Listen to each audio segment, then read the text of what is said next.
Hello বন্ধুরা, কেমন আছো? আশা করি আছো ভালো সুস্থ আছো। আমি তোমাদের অপরিতা, সবাইকে আমার চ্যানেলে স্বাগত।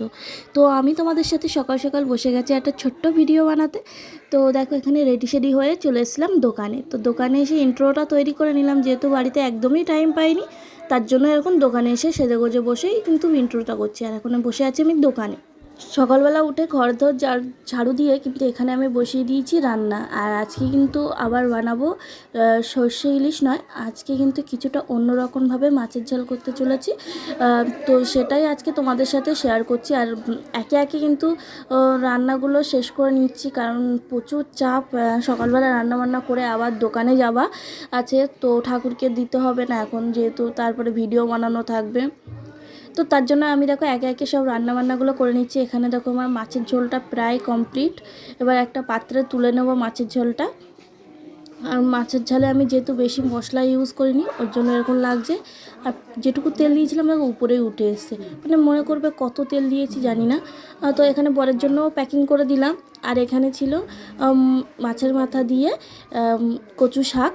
তো ইলিশ মাছের মাথা দিয়ে কচু শাক করার ছিল, সেইটাই করছি এখানে, দেখতে পাচ্ছ। এবার ভালোভাবে কিন্তু কচু শাকটা নাড়াচাড়া করে নিয়ে মাথাটা দিয়ে কিন্তু ভালোভাবে টাইট টাইট করে নিলেই কিন্তু রেডি কচু শাক। কচু শাকের রেসিপি আর ইলিশ মাছের সর্ষে ইলিশটা আমি কিন্তু রেসিপিটা কিন্তু দুটোই শেয়ার করেছি তোমাদের সাথে, শেয়ার করছি আর কি। তো সেটা দেখতে থাকো। আর এই দেখো স্নান করে এসে আমি রেডি সেডি হয়ে নিচ্ছি, দেখতে পাচ্ছ। আর তোমাদের সাথে ভিডিও শেয়ার করতে হবে।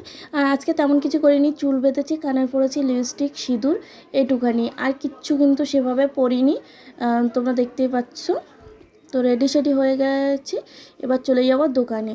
আজকে যে ইন্ট্রোটা দিয়েছি সেটা হচ্ছে আগের দিনে ইন্ট্রোটা দিয়েছি, যেহেতু এই দিনে ইন্ট্রোটা দিতে ভুলে গেছিলাম, তার জন্য রেডি সেডি হয়ে গেছি, দেখতে পাচ্ছ আমার কেমন লাগছে দেখে। সেটা সকালে কতগুলো জামা প্যান্ট কেচে কুচে রৌদ্রে মেলে দিয়েছি, দেখতে পাচ্ছ। এবার তোমাদেরকে দেখাই আমাদের ছোট্ট একটা বাগান।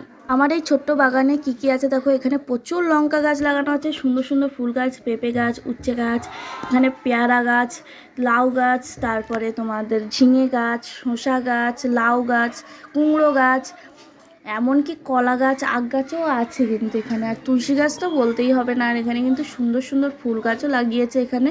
আর এই দেখো অপরাজিতা ফুল গাছ, এটা আমার নামের সাথে মিলিয়ে রাখা। তো চলো এবার দোকানের দিকে বেরোনো যাক, তোমাদের সাথে পরে আবার বাগান নিয়ে কথা বলবো। তো এখানে দেখতে পাচ্ছ কিছুটা লঙ্কা শেষ হয়ে গেছিলো বাড়িতে, তো লঙ্কা কিনে এনেছি।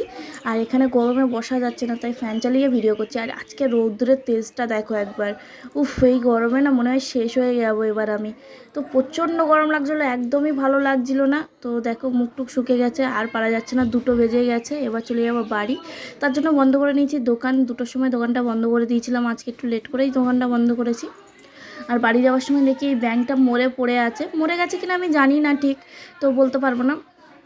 তো এইভাবে টান টান হয়ে একদিন শুয়েছিল, তাই আমি ভাবলাম মারা গেছে। আজকে আর দেখলাম না, ব্যাংকটা নেই মনে হয়, চলে গেছে হয়তো, বা কেউ ফেলে দিয়েছে, এটা হতে পারে। মারা গেছে কিনা আমি ঠিকঠাক করে জানি না, তোর জন্য।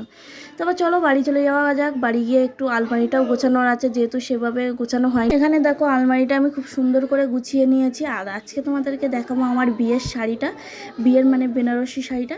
এই দেখো, এই লাস্টের যে বেনারসি শাড়িটা, এটাই হচ্ছে আমার বিয়ের বেনারসি। আমি একবারই পরেছি জানো তো, একবার না, যেদিন আমার বিয়ে হয়েছিল ওদিন, আর পরের দিন আমি আমার শ্বশুরবাড়ি এসলাম সেই দিন একটু পরেছিলাম।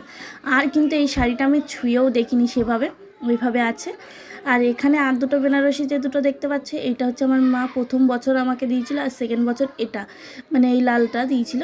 যেহেতু আমি বিয়ের বেনারসিটা সবসময় পরতে পারি না, প্রচণ্ড ভার, তো তার জন্য। আর এই হচ্ছে আমার শাড়ির কালেকশন, আর এই হচ্ছে আমার জামার কালেকশন। তো যাই হোক, আমি হাঁপিয়ে গেছি জামা প্যান্ট ভাঁজ করতে করতে, তো তার জন্য এখানে একটু রেস্ট নিয়ে নিচ্ছি, তারপরে খাওয়া দাওয়া করবো। আর এই গরমে না একদমই ভালো লাগে না মন মেজাজ, কি বলবো তাও বলো। ভিডিও তো তোমাদের জন্য করতেই হবে, আর না ভিডিও করলে তো হবে না, তোমরা দেখবে কি। তারপর ফাইনালি দুপুরে একটু ওষুধ খেয়ে নিচ্ছি এখানে, ওষুধ খেয়েই কিন্তু ভাতটা খাওয়া দাওয়া করে নেবো। আর এখানে আমার দুপুরে খাবারে কি কি ছিল দেখো একবার। এখানে ছিল নিমের ফুল, পেঁয়াজ আর লঙ্কা আর নুন দিয়ে কিন্তু আমি এখানে খাচ্ছি। আর লঙ্কা না, পেঁয়াজ, সরিষার তেল আর নুন দিয়ে খাচ্ছি। আর এখানে ছিল কচু শাক, তারপরে ছিল এখানে কিন্তু ইলিশ মাছ, সর্ষে ইলিশ ছিল, এটা দিয়েই কিন্তু আজকে আমার খাওয়া দাওয়া। রাতে গরমে স্নান হয়ে যাচ্ছিলাম, তাই স্নান করে এসে কোটা কাটা বসিয়েছি, তাও এত যেন গরম লাগছে কি বলবো। এবার রান্নাবান্নার জন্য দেখো গুছিয়ে গেছি, কুটে কাটে নিচ্ছিলাম। কারণ সব তো গুছিয়ে নিতেই হবে।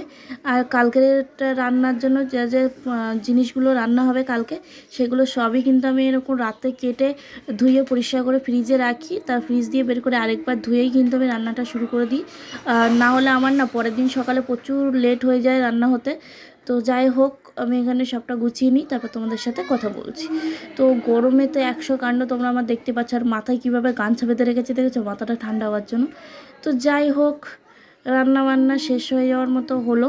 তো চলো এবার একটু জিরিয়ে নিয়ে খেতে বসা যাক। আর রাতে ছিল এখানে দেখো কচু ভাজা, আর এখানে ছিল পটল আলু সোয়াবিন। এই পটল আলু সোয়াবিনটা আমি সর্ষে পোস্ত দিয়ে তৈরি করেছিলাম। পটল আলু সোয়াবিন পোস্ত আর সর্ষে দিয়ে করেছিলাম। এটা কিন্তু খেতে ভালো লেগেছিল, অসাধারণ। তোমরা যদি এই রেসিপিটা চাও তাহলে কমেন্টে জানিও, আমি অবশ্যই এই রেসিপিটা তোমাদের সাথে শেয়ার করব। আজকে ভিডিওটা এই অবধি, টাটা, বাই বাই।